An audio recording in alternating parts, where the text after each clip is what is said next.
with that, let's kick the event off with our first speaker, Annika Agarwal.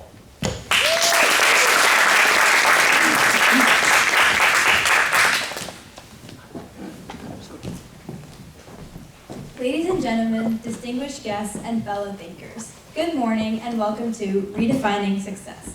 My name is Annika Agarwal, and I'm a South Asian teenager from Orange County, California, and I want to make a change. I stand before you today to shed light on a pressing issue that affects millions of people in Asian cultures and around the world. Our approach to mental health and the way we define success, and the need to change it now. Asian cultures are beautiful. Our cultures are home to breathtaking beauty spanning from exquisite artistry to profound depth of traditions and customs. However, in Asian cultures, we find ourselves in the midst of a mental health epidemic, primarily due to the challenging conversations we have, or often don't have, with our parents and society about mental well-being. Many of our parents grew up in a different country where mental health is never even a topic on the table because their lives are so busy that there really isn't a place for it, but there needs to be. My mom grew up in a joint family with 4 brothers and a sister. They had 15 people in the house, and with the hustle and bustle of school, work, and life, everything flew by without a care in the world. Now we have social media. Social media that shows us rich celebrities, big houses, and college acceptances. The times have changed, and we all need to realize this. I strongly believe that the mental health issues in Asian communities are due to the 2 factors that have traditionally defined success in Asian communities: academic capabilities and financial wealth. It's a narrative many people are familiar with. My family, my friends, and many of you all. Raise your hand if the most successful person you know is rich. Raise your hand if the most successful person you know went to a highly ranked college like UCLA or an Ivy League. Exactly. So the prestige of the college you attend, your high school grades, and your eventual career path are often seen as the benchmarks of success. Studies show that as of 2021, Asians make up approximately 21.9% of doctors, 5% of lawyers, and 18.6% of engineers. If you were a doctor, lawyer, or an engineer, you were at the top of the scale, maybe around here. But if you're anything else, you're right here. That's what our society says. And this narrow perspective has been passed on for generations, and it can leave us feeling trapped, forced to conform to societal expectations rather than pursuing our true passions.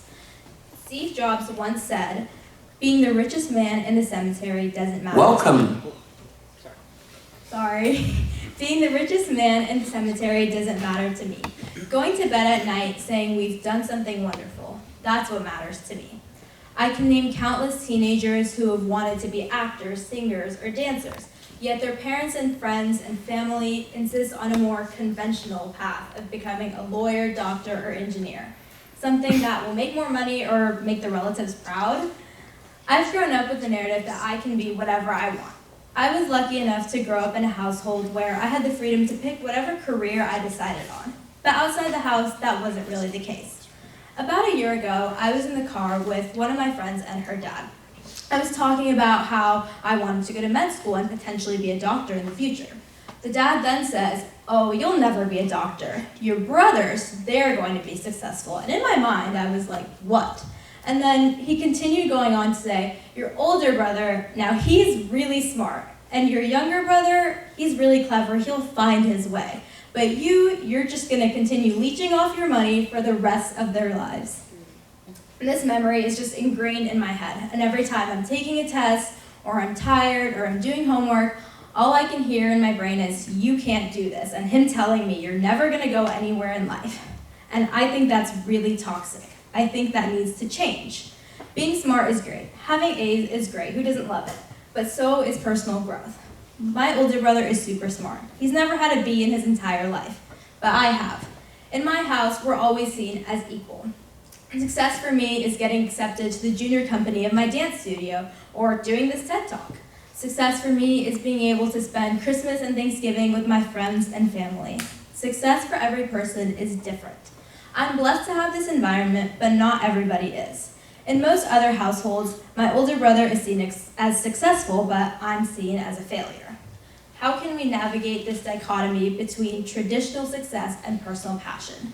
It's a dilemma that countless individuals face, and it's a symptom of mismatch between our individual aspirations and societal definitions of success.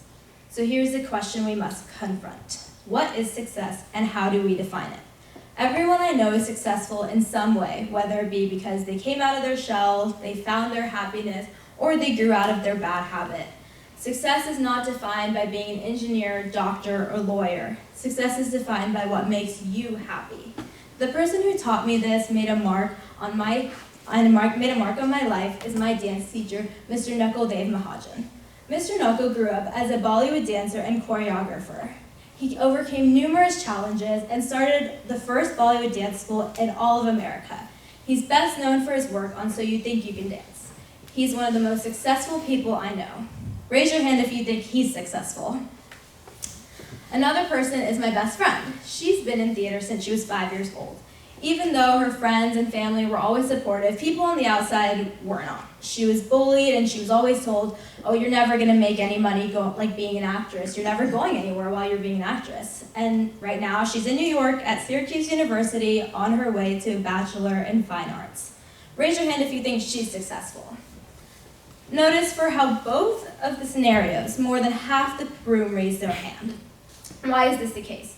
Because deep down, we intuitively understand that success is more than just money or academic pedigree. Yet, society often forgets this, and it's high time we remember. When we look at research and reflect on our own lives, we find that success should be redefined as a combination of a person's mindset, their aspirations, and their mental well-being. As I've been doing college applications and essays within the past few weeks, I see sections about honors and awards, and every time I see that, I think about my biggest achievements. My biggest achievement is getting through the hardships of life and coming out alive and happy. Last year, in November, I was diagnosed with mild depression. Every day, I would dread getting up from bed, brushing my teeth, going to school, just doing simple tasks. But here I am, almost a year later, and I'm the happiest I've ever been. I'm excited for what's to come, and I grew, and I'm successful. I define success as being genuinely happy and content with one's journey. The most important thing that we need to focus more on is realizing that success should be measured not by destination, but also by the progress made along the way. In 10th grade, I had a C in chemistry.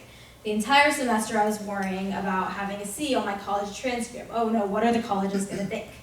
I worked hard with multiple tutors, and after my final, I ended that class with an 80. For the longest time, I was worried about how I would never go to UCLA like my older brother, or I would never find a job like my mom or my dad. A year later, I'm proud of myself for just making the cut.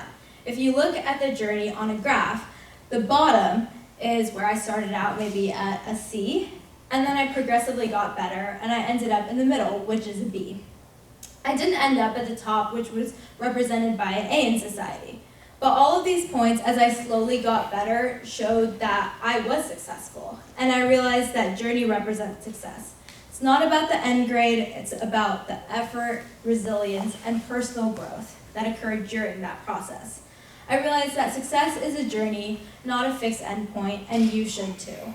So in regard to the next generation, how do we implement this holistic approach to success in our lives?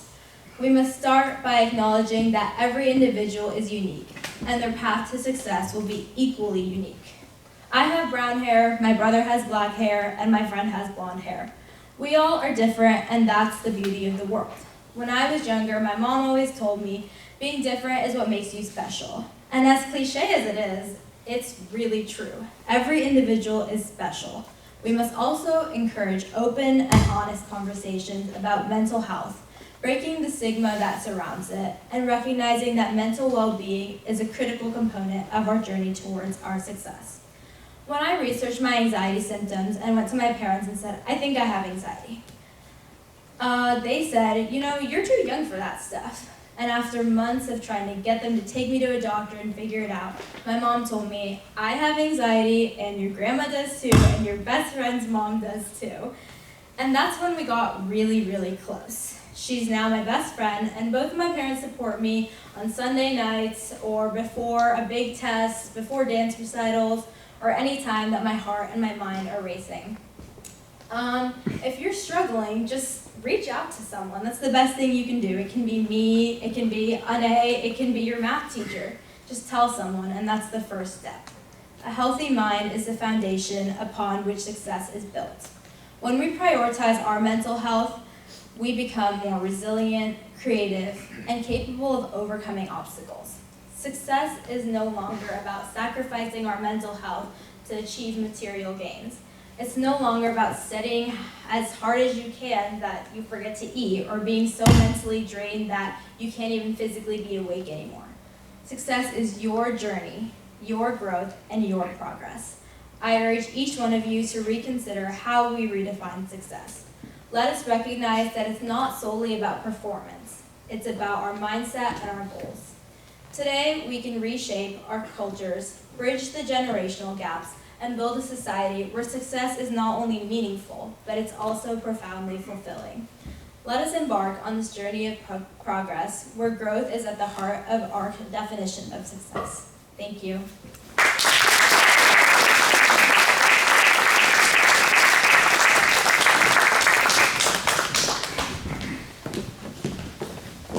Thanks for that amazing talk, Annika. I don't know about you all, but that speech has definitely made me rethink the way I define success.